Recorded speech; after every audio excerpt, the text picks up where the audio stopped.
Welcome back to Echoes of Curiosity. I'm so glad you could join me.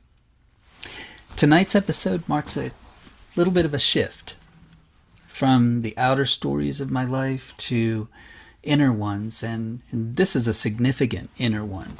This evening I want to share the beginning of a journey that has shaped me for more than 4 decades. My first encounter with A Course in Miracles. I'm excited to talk about it. I'm excited to share it with you, and I'm particularly excited to share this story with you because it involves someone very special from my past, a few special people from my past, and also I don't know, it's just a wonderful story. So I'll be right back, and we'll dig into it. I'm curious. I have to set the scene for this. I had just moved back to Texas for the second time. I should say I had lived in Texas for more than a year and then moved back to my parents' home in Pennsylvania. And I was 20 years old when I made the decision to go back to Texas. But I did. I actually ended up in Fort Worth, and within days I found myself living in my cousin Kathy's home in Arlington. Arlington is adjacent to Fort Worth, the city of Fort Worth. It was a moment of transition, new surroundings, I would say, a lot of new surroundings, but some really familiar territory, because not only had I lived in Texas previously, but also we visited Texas frequently when I was a child and all through my even early adult years. But there was a sense that I had with my cousin, who was wonderful to take me in and give me a chance, so to speak. There seemed to be something different about her. There was something in her demeanor. She was always very sweet, but there was something different. There was a sense of peace, something that I felt when I would speak with her. It was just a sense of deep inner peace. And I knew that she'd recently had some issues, so I was intrigued. I wanted to know what happened, and she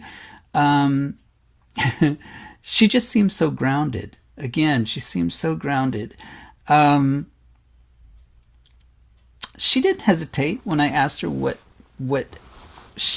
happened with her. She didn't hesitate to tell me that it was because of a book that she had read, and she wanted to give me a copy. So I think she almost immediately gave me my own copy, and yeah, it was a book called "Love Is Letting Go of Fear."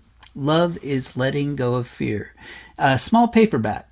And it was authored by a man named Gerald Jampolsky, and he was a doctor who just wrote this incredibly positive book, and it was a bestseller.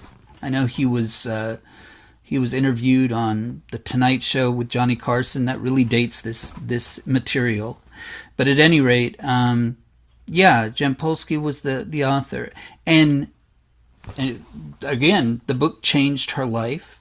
So I was like, yeah, let me dig into this. I read it, and something in me shifted.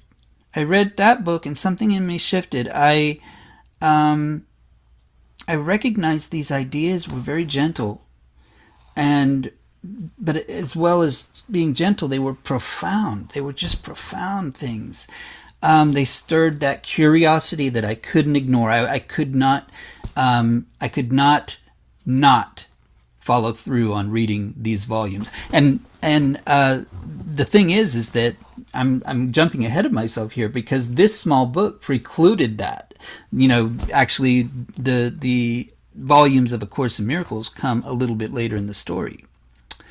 And that was it. That book, Love is Letting Go of Fear, referenced A Course in Miracles several times. In fact, many of the lessons in that small book by Dr. Jampolsky were actually duplicated from and modified slightly from the lessons in A Course in Miracles.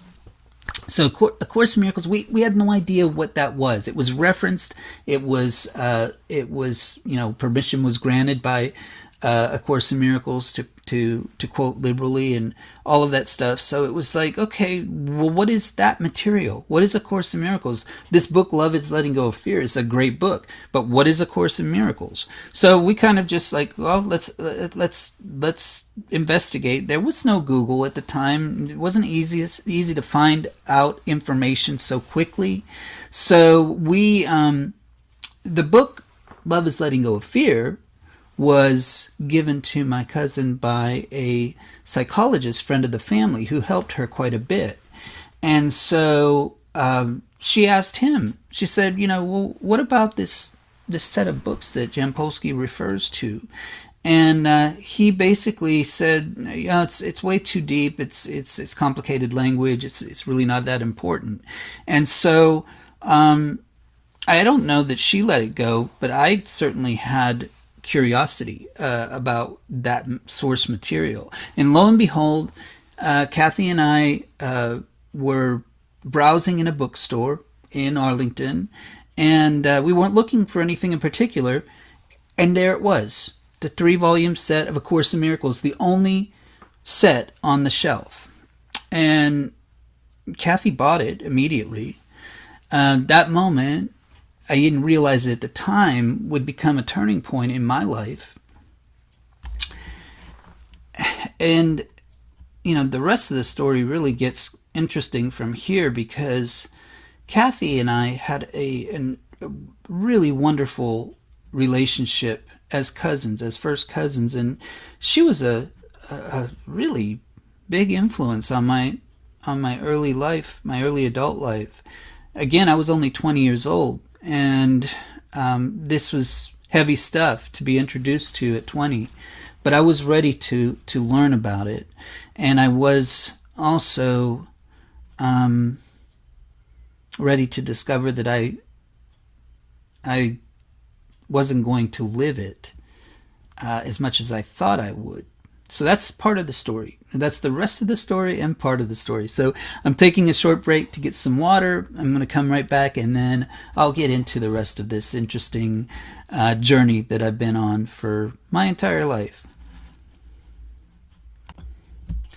So the language of A Course in Miracles, and by the way, I've got my own original, and nowadays it's sold in a single volume, either paperback or hardcover, but today I don't think they even produce the 3-volume set. But I have it here, so you can see how voluminous the material is. So you've got the textbook, which is the heaviest of the 3 volumes. And you've got the workbook, and then you've got the manual for teachers, which is the thinnest, and which consequently was the first that I read in the set, which is nice because you actually, according to the course, it doesn't matter where you start. You can start with any one of the books, and I started with that just for the fact that it was the thinnest of the 3 books. But it was a mixture of intrigue and confusion. The language of the course, it was poetic, but it was dense. It was unlike anything I'd ever read before. There was part of it that seemed like an invitation, I guess, to investigate and learn more, but the language was it was so deep that it required extra thought. And honestly, in those days, I can say that I found it all resonating, but at the same time, I felt as a 20-year-old, yeah, that's good. I can kind of put it in one compartment and say that's real.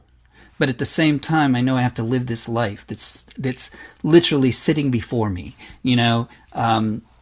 still so young that it looked like a feast, But a few ideas from What I was able to read in those early days was, well, there's some strong ones here. The Shift from Fear to Love, which of course, the title of Jampolsky's book as well, Love is Letting Go of Fear, that title is again lifted directly from the Course. But there's other big deals. There's the difference, the distinction between perception and truth. And then this one is a huge component of it, and that is the idea of forgiveness. Forgiveness is a change in perception rather than an act of excusing someone, or even, I don't know. It's a hard one to explain. And then, of course, the other one is the idea that there's this inner teacher, that there's a teacher that is within me already, and that I think that's a kind presence that's been with me ever since, even though I haven't connected as I feel I should have at different times. But that's life.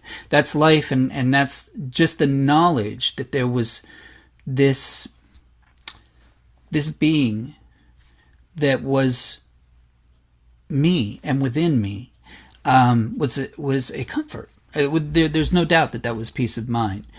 It wasn't a demand of belief. It wasn't. It was about inviting my curiosity, and I think that really is an important component here. It invited my curiosity, and I fed it with that curiosity. And I look back now, and I see how the Course met me exactly where I was, at least at that time. Yeah. I was young. I was newly relocated. I was living with Kathy, my cousin, and searching for something that I couldn't yet define. I mean, I was searching. And that's what I hope all young people can do. People who are at that age and even younger, to actively search for what it is that really resonates with you. It didn't arrive with a lot of fanfare. This new knowledge, it was more like a companion that stepped into my life at the right moment and at the right juncture, I guess, if you would. Before I close tonight, look, A Course in Miracles there's some things about it that I wanted to tell you, because they're essential, I think, in telling about the Course. And obviously there's not enough time in this episode to really get into the meat of what it's about. So I really want to explore that in a future episode, perhaps the next episode, but we'll see about that. But yeah, before I close, I want to share a short excerpt from the journal that I was keeping at the time that I encountered A Course in Miracles. And so this came from my journal in 1984. I want to share with you the exact date. I actually kind of pulled the page out. It's Tuesday, May 29th, 1984. Okay?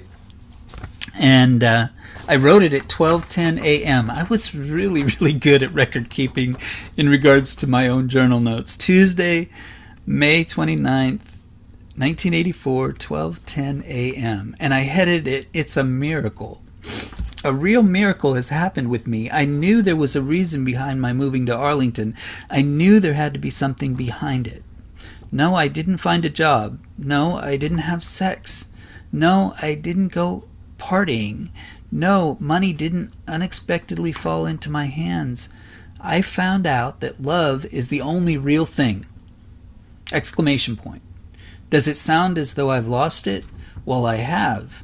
I've lost guilt, fear, hatred, and so many other things. Things that aren't real. I know this must sound heavy, but it's very simple. I haven't joined a cult. So there were my words. written, and I think about this. I actually think about that naive young man who wrote those words, and it tickles me to remember him, because he was a goofy kind of guy who really was not wise to the world. I mean, there were so many things that he did that were absolutely risky.